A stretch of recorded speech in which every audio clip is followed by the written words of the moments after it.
வணக்கம்.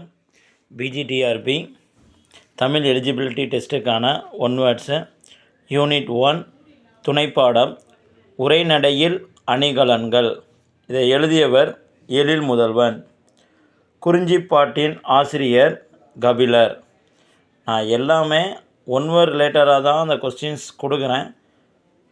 நீங்கள் ஏற்கனவே புக்கை ரெஃபர் பண்ணிட்டீங்க அப்படின்னா இதை படிக்கிறப்ப கொஞ்சம் ஈஸியாக இருக்கும். திருவள்ளுவர் பெயரில் முதல் தமிழ் கணினி 1983 செப்டம்பரில் TCM டேட்டா புரொடக்ஷன்ஸ் என்னும் தனியார் நிறுவனம் உருவாக்கி விற்பனைக்கு கொண்டு வந்தது. முதல் தமிழ் கணினி பெயர் கேட்பாங்க, அது திருவள்ளுவர் வரும். அது எந்த வருஷம் கேட்பாங்க, 1983. இந்த மாதிரி ஒன் வேர்ட்ஸ் வர வாய்ப்பு இருக்குது. தண்டி என்பவர் உருவகத்தை பற்றி உவமையும் பொருளும் வேற்றுமை ஒழிவித்து ஒன்றென மாட்டின் அது உருவமாகும் என்ற கருத்தை கூறினார். களம்புக துடித்து நின்ற உனக்கு வெற்றி சாறு கிடைத்துவிட்டது, உண்டு மகிழ்ந்தாய், உன் புன்னகைதான் அதற்கு சான்று. இதை கூறியவர் அறிஞர் அண்ணா. அறிஞர் அண்ணா அவர்களின் உரைநடையில் இதை கூறியிருக்கார். உவம உருபு மறைந்து வந்தால் அதற்கு உவமை அணி என்று பெயர்.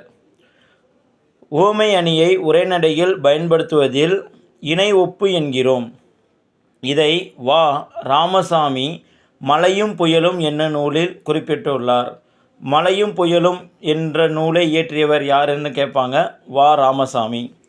எடுத்துக்காட்டு உவமை அணியை உரைநடையில் பயன்படுத்துகையில் அதனை எப்படி அழைப்பர்? இணை ஒப்பு.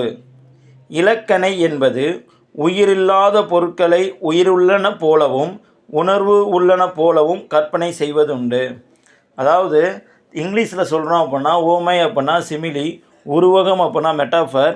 அதுவே இந்த இலக்கணை அப்படின்றது பார்த்திங்க அப்படின்னா பெர்சானிஃபிகேஷன் அப்படின்றத சொல்லுவாங்க. தமிழ் தென்றல் அப்படி அழைக்கப்பட்டவர் யாருன்னா திருவி கல்யாண சுந்தரனார். அதை இயற்றியவரும் பார்த்திங்கன்னா திருவி கல்யாண சுந்தரனார். தமிழ் இன்பம் என்ற நூலை இயற்றியவர் ராபி சேதுப்பிள்ளை. நாட்டுப்பற்று என்ற நூலை இயற்றியவர் மு. வரதராசனார். கலப்பில்லாத பொய் ஆக்சிமோரன், இங்கிலீஷில் சொல்கிறது ஆக்சிமோரன். சொல்முரண் ஆப்போசிட் வேர்டு எய்த்தில் வரக்கூடியது. எதிரும் புதிருமான முரண்படும் கருத்துக்களை அமைத்து எழுதுவது ஆன்டிதீசிஸ். எதிரை இசைவு அப்படின்றது அர்த்தம். தனி மனிதனின் வரலாறு என்றால் ஒரு சகாப்தம், ஒரு காலகட்டம், ஒரு திருப்பம் என்று பெரியாரை கூறியவர் அறிஞர் அண்ணா. கிழ காலத்தின் காசி என்று அழைக்கப்பட்டவர் பாரதி. எழில் முதல்வன் எழுதியது புதிய உரைநடை. எழில் முதல்வன் இவரின் இயற்பெயர் மா. ராமலிங்கம். மாநில கல்லூரியில் பயின்று அங்கேயே பேராசிரியர் ஆனவர்.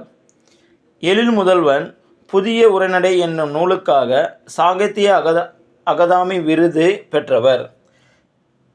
வாழையும் கழுகும் தாழ்குலை தெங்கும் மாவும் பலாவும் சூழடுத்து ஓங்கிய தென்னவன் சிறுமலை திகழ்ந்து தோன்றும். இதில் சிறுமலை அப்படின்றது என்னன்னா திண்டுக்கல் மாவட்டத்தில் இருக்கக்கூடிய பகுதி.